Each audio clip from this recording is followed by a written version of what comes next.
Et bonsoir à tous chers téléspectateurs de la chaîne MyFitWorld, Yvan, et bienvenue dans cette nouvelle édition du Journal du Muscle.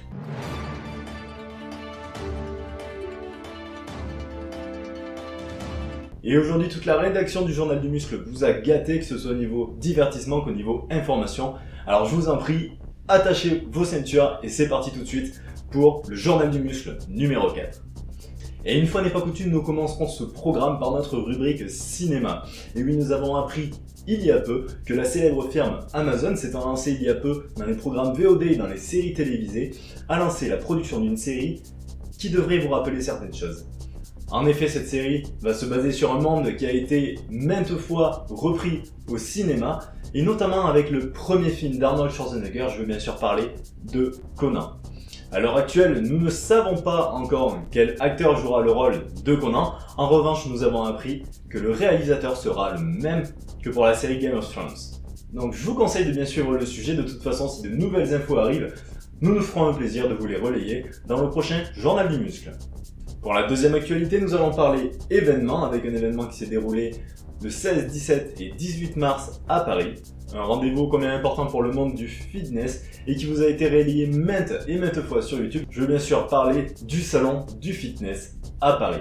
Et bien en effet, cela fait quelques temps que nos youtubeurs préférés sortent chacun à leur tour de rôle une vidéo sur ce sujet-là. Nous vous invitons donc à regarder ces vidéos de ce salon ô combien important pour la musculation en France. Salon qui vous permet de tester les dernières machines de musculation sorties sur le marché, de tester les nouvelles marques et les nouvelles gammes de compléments. Et bien entendu, et je pense que pour la majorité c'est pour ça que vous y êtes allés, rencontrer vos youtubeurs préférés et vos athlètes préférés. Et pour la troisième actualité, nous allons parler de notre événement qui s'est tenu seulement une semaine après le salon du fitness à Paris. Cet événement prenait place à Saint-Chamond et c'était bien sûr la finale du championnat de France IFBB. Alors pour ceux qui seraient rentrés récemment dans le monde du bodybuilding, l'IFBB est la plus grosse fédération de bodybuilding au monde et en France.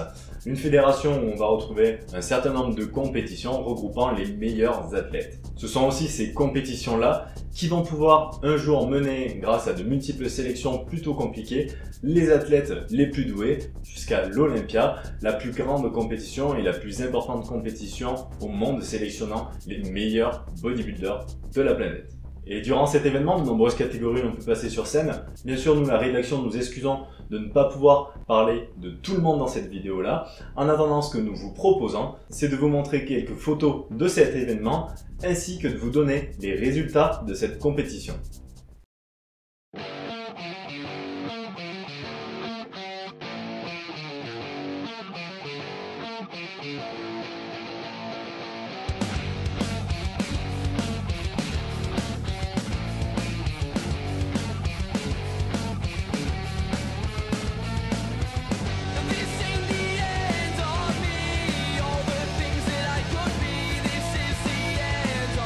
Et voilà, après ces superbes images, nous félicitons tous les athlètes qui ont participé à cette compétition et leur souhaitons encore de très beaux jours sur la scène du bodybuilding français.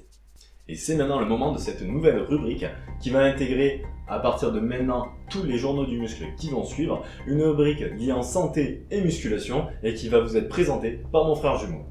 Bonsoir à tous, à la demande de mon chef de service, je vais vous faire une présentation à propos de l'hernie discale en musculation. Alors pour comprendre ce qu'est une hernie discale, il faut d'abord comprendre l'anatomie de la colonne vertébrale. La colonne vertébrale est un ensemble de vertèbres reliées entre elles par des cartilages intervertébraux partant de la base du crâne au coccyx. On va retrouver les vertèbres cervicales en haut, puis thoraciques, puis lombaires, puis le sacrum, puis le coccyx. Alors de quoi est composée une vertèbre? Une vertèbre est composée d'un corps vertébral de forme arrondie. À l'arrière du corps vertébral, on va retrouver deux pédicules. Ces deux pédicules vont ensuite se rejoindre par deux lames pour former le processus épineux. Entre les lames et les pédicules, de part et d'autre, vont sortir des processus transverses. Le corps vertébral est formé en son centre de moelle osseuse. À l'arrière du corps vertébral, entre les deux pédicules et les deux lames, va passer le canal vertébral contenant la moelle épinière. La moelle épinière est formée d'un ensemble de nerfs qui vont pouvoir innerver le corps entier. Deux vertèbres sont articulées notamment au niveau de leurs corps vertébraux par ce qu'on appelle les disques intervertébraux. Un disque intervertébral est constitué à l'extérieur de matière cartilagineuse solide et en son centre du nucleus pulposus, une matière plus souple et plus molle permettant d'encaisser les chocs. De la moelle épinière vont sortir entre chaque vertèbre, au niveau des canaux intervertébraux, différents nerfs qui vont pouvoir innerver de manière motrice ou sensitive certaines parties du corps. Les hernies discales vont se passer à la liaison entre les vertèbres lombaires et le sacrum. On parlera d'hernie discale lorsque le disque intervertébral va se fragiliser puis se rompre, ce qui va faire, lorsque les forces de pression seront importantes, sortir le nucleus pulposus qui va pouvoir appuyer sur les nerfs intervertébraux, se nommant à cet endroit-là les nerfs sciatiques. Le frottement du noyau contre ces nerfs-là va provoquer une douleur, la douleur de sciatique, mais va aussi pouvoir entraîner dans certains cas une perte motrice ou une perte sensitive. Alors pourquoi retrouve-t-on cette pathologie chez de nombreuses personnes en musculation, comme par exemple Jean de la chaîne All Musculation, Tagis Fitness, ou encore Julien Quagliarini?